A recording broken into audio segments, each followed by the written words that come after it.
नमस्कार दर्शकों, आप देख रहे हैं डीएलएन न्यूज। आज तारीख 17 अगस्त 2024 है, दिन शनिवार। हिंदी तिथि की बात करें तो आज हिंदू पंचांग के अनुसार सावन माह के शुक्ल पक्ष की द्वादशी तिथि है। तो चलिए दोस्तों, जानते हैं आज की राजनीति, खेल, बिजनेस और मौसम से जुड़ी देश की 40 बड़ी खबरों के बारे में विस्तार से। लेकिन उससे पहले आज की बड़ी खबरों पर, मुख्य समाचारों पर, टॉप हेडलाइंस पर और जो खबरें आज दिन भर सुर्खियों में रहेंगी उस पर एक नजर डाल लेते हैं।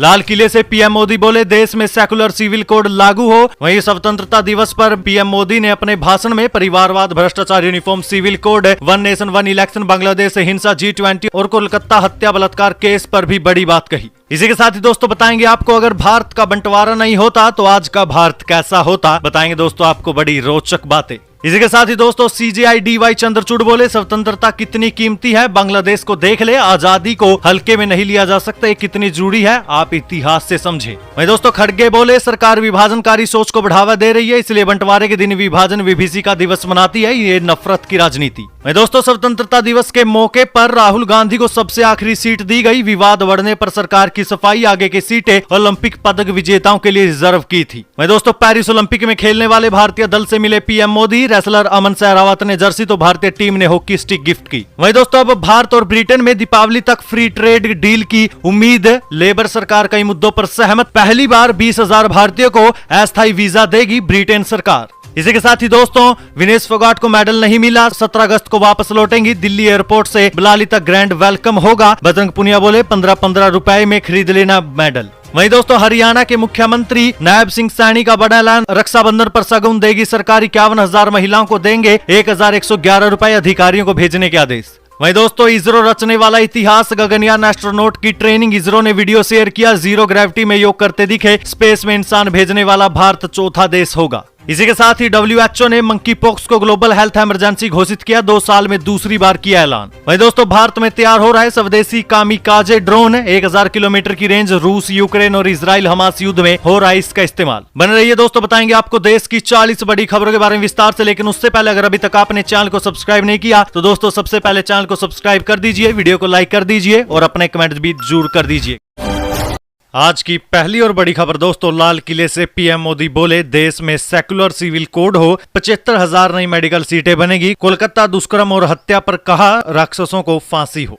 देखिए दोस्तों, बीते दिन 78वें स्वतंत्रता दिवस पर पीएम नरेंद्र मोदी ने लाल किले पर तिरंगा फहराया। अपने 103 मिनट के भाषण में पीएम मोदी ने कहा कि देश में अगले 5 साल में 75,000 मेडिकल सीटें बढ़ाई जाएगी। वहीं कोलकाता दुष्कर्म हत्या पर उन्होंने कहा कि ऐसे राक्षसों को फांसी पर लटका दिया जाए। बतौर प्रधानमंत्री मोदी ने लगातार 11वीं बार लाल किले पर झंडा फहराया। उन्होंने कहा कि आजादी के बाद देशवासियों को माई बाप कल्चर से गुजरना पड़ा था, हमने गवर्नेंस के इस मॉडल को बदला है। देश में 75 साल से कम्युनल सिविल कोड है, अब देश को सेकुलर सिविल कोड की जरूरत है। इसके अलावा अपने भाषण में पीएम मोदी ने परिवारवाद, भ्रष्टाचार, uniform civil code, one nation one election, Bangladesh हिंसा, G20 पर भी अपनी बात रखी। चलिए दोस्तों अगली खबर, आपके मन में भी कभी आया होगा कि अगर बंटवारा नहीं होता तो भारत कैसा होता।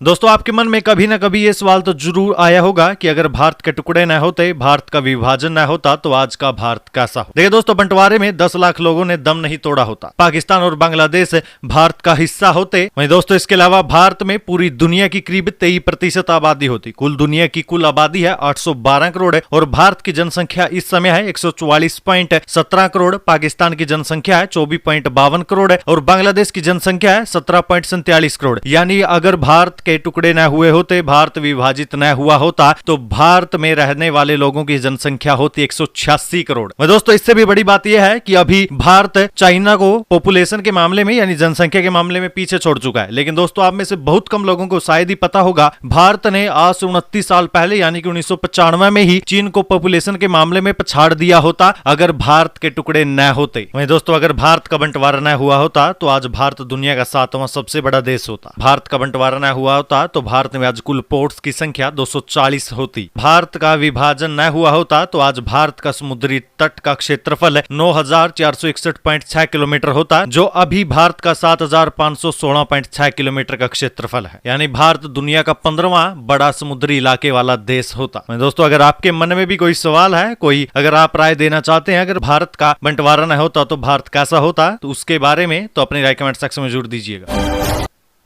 स्वतंत्रता दिवस समारोह में ओलंपिक प्लेयर्स गेस्ट, लाल किले से वायुसेना के हेलीकॉप्टर ने फूल बरसाए, ऐसा हुआ सेलिब्रेशन। देखिए दोस्तों, बीते दिन देश का 78वां स्वतंत्रता दिवस मनाया गया। इस मुख्य आयोजन को दिल्ली के लाल किला परिसर में आयोजित किया गया। इस समारोह में हाल ही में संपन्न हुए पेरिस ओलंपिक में भारतीय टीम का हिस्सा रहे खिलाड़ी बतौर गेस्ट पहुंचे। इसके अलावा सरकार की तरफ से 6000 से ज्यादा स्पेशल गेस्ट को भी आमंत्रित किया गया। इनमें किसान, युवा, महिला और आदिवासी भी शामिल है। सीजेआई DY चंद्रचूड़ बोले, स्वतंत्रता कितनी कीमती है, बांग्लादेश को देख लें। आजादी को हल्के में नहीं लिया जा सकता, कितनी जरूरी है, इतिहास से समझें।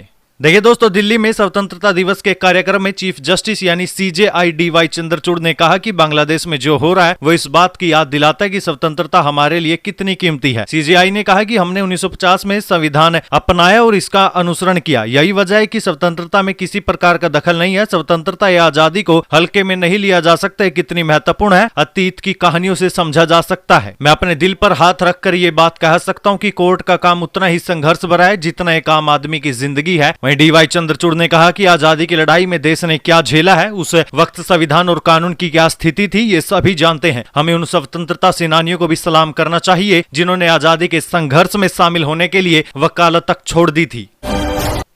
मल्लिकार्जुन खड़गे बोले, सरकार विभाजनकारी सोच को बढ़ावा दे रही है, इसलिए बंटवारे के दिन विभाजन विभीषिका दिवस मनाती है। ये नफरत की राजनीति। देखिए, कांग्रेस अध्यक्ष मल्लिकार्जुन खड़गे ने बीते दिन पार्टी ऑफिस में तिरंगा फहराया। इस दौरान उन्होंने केंद्र सरकार पर तीखा हमला करते हुए कहा कि आज के शासक विभाजनकारी सोच को बढ़ावा दे रहे हैं। वो नफरत फैलाने के लिए विभाजन विभीषिका दिवस मना रहे हैं। खड़गे ने RSS पर भी निशाना साधते हुए कहा कि संघ परिवार ने अपने फायदे के लिए अंग्रेजों की फूट डालो, राज करो की नीति को बढ़ावा दिया। जिन्होंने आजादी की लड़ाई नहीं लड़ी, वे कांग्रेस पार्टी को सलाह देते हैं। वे बिना किसी योगदान के शहीदों में गिने जाना चाहते हैं।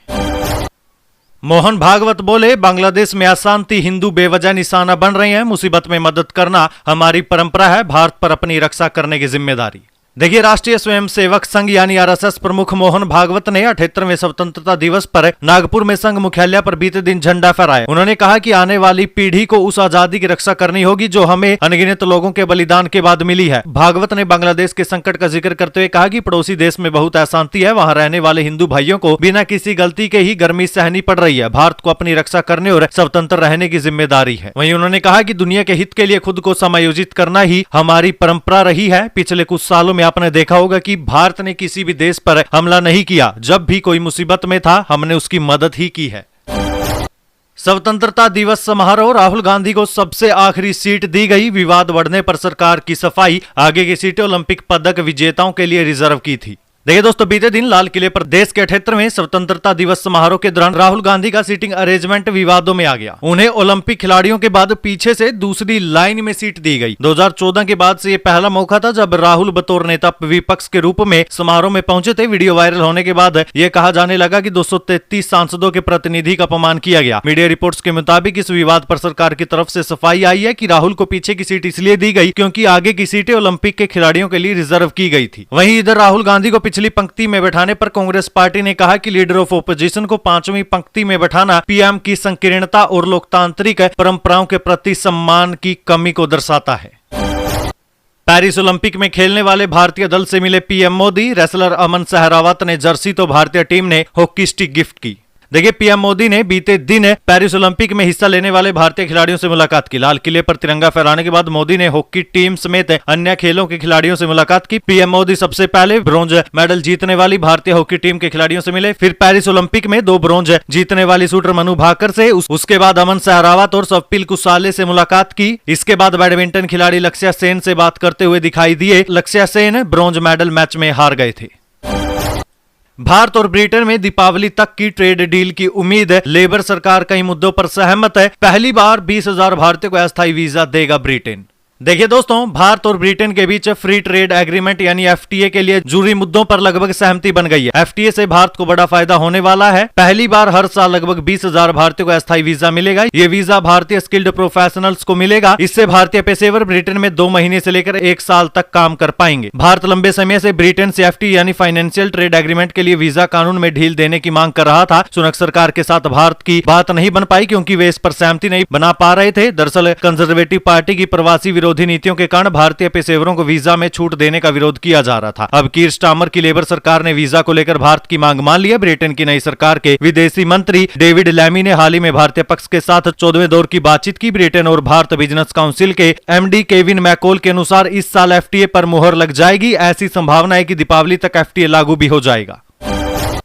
विनेश फोगाट को मेडल नहीं मिला, 17 अगस्त को वापस लौटेंगी। दिल्ली एयरपोर्ट से बलाली तक ग्रैंड वेलकम होगा। बजरंग पुनिया बोले 15-15 रुपए में खरीद लेना मेडल। देखिए, पेरिस ओलंपिक में सिर्फ 100 ग्राम ज्यादा वजन से अयोग्य करार दी गई विनेश फोगाट को सिल्वर मेडल नहीं मिला। Court of arbitration for sports CS यानी खेल कोर्ट ने उनकी याचिका को खारिज कर दिया। हालांकि उनके मेडल को लेकर फैसला करने वाली ज्यूरी के 5 में से 3 मेंबर इस बात से सहमत थे कि विनेश को सिल्वर मेडल देना चाहिए। वहीं बाकी 2 सदस्यों का मानना था कि एक खिलाड़ी के लिए व्यवस्था में बदलाव का अर्थ होगा कि अन्य खिलाड़ियों को उसके लाभ से वंचित किया गया। इस बारे में जब विश्व कुश्ती संघ को पूछा गया, लेकिन उन्होंने एक रेसलर के लिए नियम बदलने से इनकार कर दिया। वहीं अब इस फैसले के बाद पहलवान बजरंग पुनिया ने सोशल मीडिया यानी ट्विटर पर पोस्ट डाली। उन्होंने लिखा, माना पदक छिन गया, तुम्हारा इस अंधकार में हीरे की तरह चमक रही हो। आज पूरे संसार में विश्व विजेता हिंदुस्तान के आन बान शान रुस्तम हिंद विनेश फोगाट आप देश के कोहिनूर हैं। पूरे विश्व में विनेश फोगाट हो रही है। जिनको मेडल चाहिए खरीद लेना 15-15 रुपए में। वहीं विनेश फोगाट की हरियाणा में ग्रैंड वेलकम की तैयारी चल रही है। विनेश 17 अगस्त को भारत आएंगी। इसकी जानकारी रेसलर बजरंग पुनिया ने सोशल मीडिया पर पोस्ट करके दी।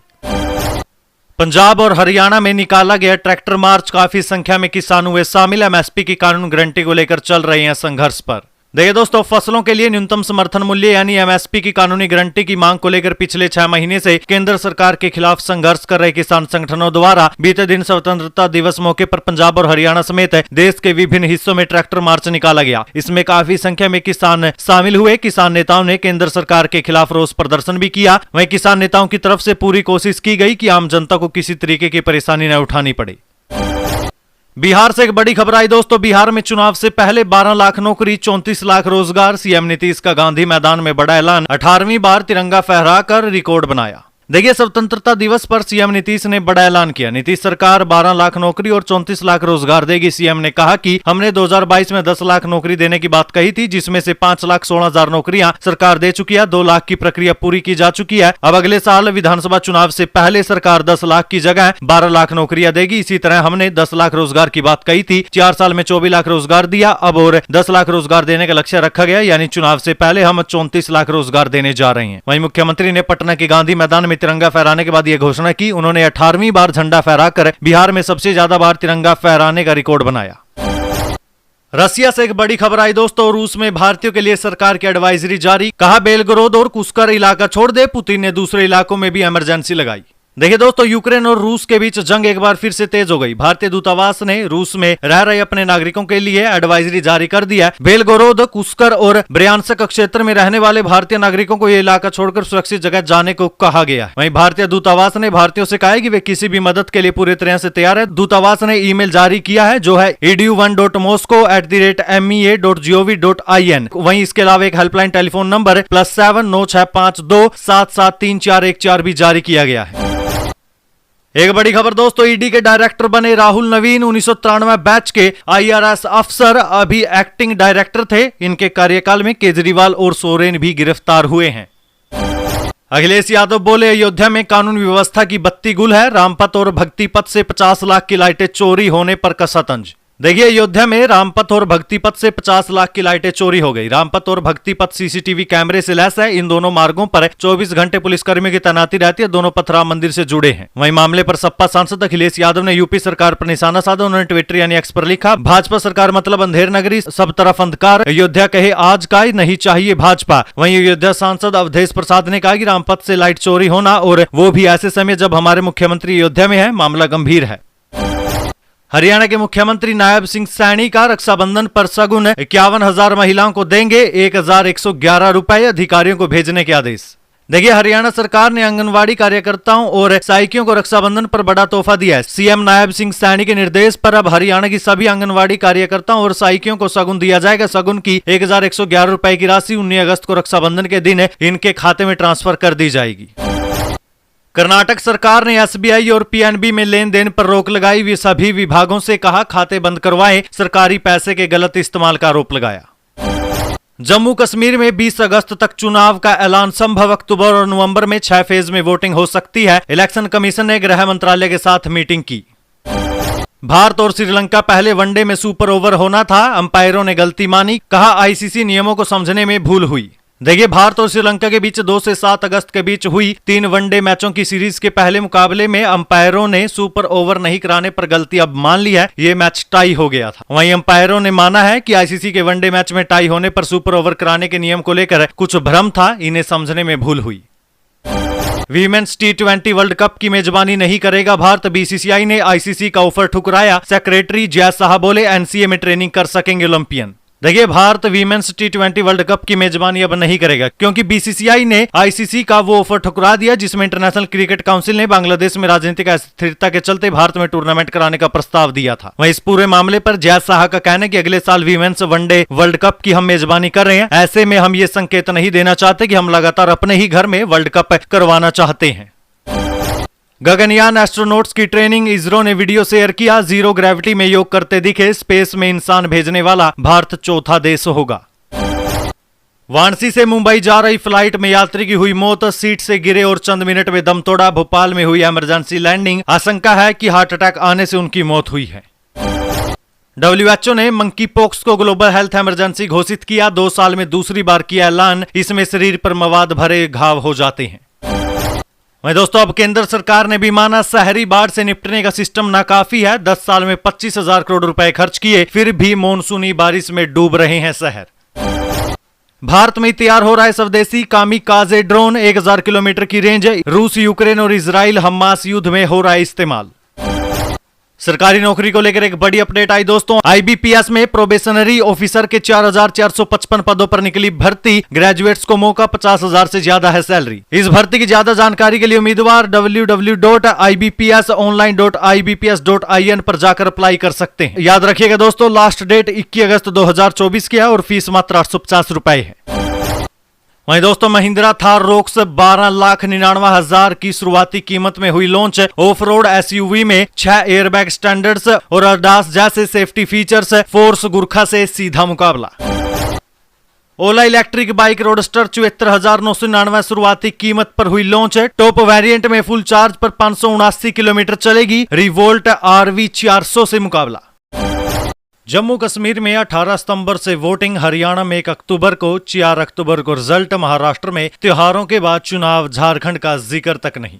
देखिए दोस्तों, चुनाव आयोग ने बीते दिन यानी शुक्रवार को जम्मू कश्मीर और हरियाणा में विधानसभा चुनाव की तारीखों का ऐलान किया। जम्मू कश्मीर की 90 विधानसभा सीटों पर 3 फेज में 18 सितंबर, 25 सितंबर और 1 अक्टूबर को वोट डाले जाएंगे। हरियाणा की सभी 90 सीटों पर सिंगल फेज में 1 अक्टूबर को वोटिंग होगी। दोनों ही राज्यों के नतीजे 4 अक्टूबर को आएंगे। जम्मू कश्मीर में 10 साल बाद विधानसभा चुनाव होंगे। अनुच्छेद 370 हटने के बाद ये पहला विधानसभा चुनाव होगा। वहीं सीईसी राजीव कुमार बोले महाराष्ट्र में त्योहारों की वजह से चुनाव बाद में किए जाएंगे। वहीं उन्होंने झारखंड का जिक्र तक नहीं किया। हरियाणा सरकार का कार्यकाल 3 नवंबर, महाराष्ट्र का 26 नवंबर और झारखंड का 5 जनवरी को खत्म हो रहा है। बांग्लादेश के चीफ एडवाइजर ने पीएम मोदी को फोन किया। हिंदुओं की सुरक्षा का भरोसा दिलाया। भारतीय विदेश मंत्रालय ने कहा वीजा सख्ती लागू रहेगी। देखिए, बांग्लादेश के चीफ एडवाइजर मोहम्मद यूनुस ने पीएम नरेंद्र मोदी से फोन पर बातचीत की। मोहम्मद यूनुस ने बांग्लादेश में हिंदुओं और दूसरे अल्पसंख्यकों की सुरक्षा को लेकर पीएम मोदी को भरोसा दिलाया। बातचीत के दौरान मोदी ने कहा कि भारत बांग्लादेश में लोकतंत्र, स्थिरता और शांति की बहाली का समर्थन करता है। मोदी ने बातचीत को लेकर ट्विटर पर पोस्ट भी किया था। पीएम मोदी ने 15 अगस्त को लाल किले से दिए भाषण में बांग्लादेशी हिंदुओं की सुरक्षा को लेकर भी चिंता जाहिर की थी। वहीं इधर विदेश मंत्रालय के प्रवक्ता रणधीर जायसवाल ने कहा कि हम स्थिति का लगातार जायजा ले रहे हैं। बांग्लादेश में भारत के हाई कमिश्नर ने बांग्लादेश के विदेश मामलों के एडवाइजर से मुलाकात की। मुलाकात के दौरान दोनों के बीच द्विपक्षीय मुद्दों पर बातचीत हुई। बातचीत में हिंदुओं की सुरक्षा को लेकर भी बात उठाई गई थी। वहीं विदेश मंत्रालय ने यह भी बताया कि बांग्लादेश में वीजा फैसिलिटी को पूरी तरह से कानूनी व्यवस्था सामान्य होने के बाद शुरू किया जाएगा। फिलहाल बांग्लादेश में वीजा पर सख्ती लागू रहेगी। इसरो की EOS 08 सैटेलाइट लॉन्चिंग सफल। सबसे छोटे रॉकेट SSLV से भेजा गया। 1 साल का ये मिशन आपदा का अलर्ट देगा।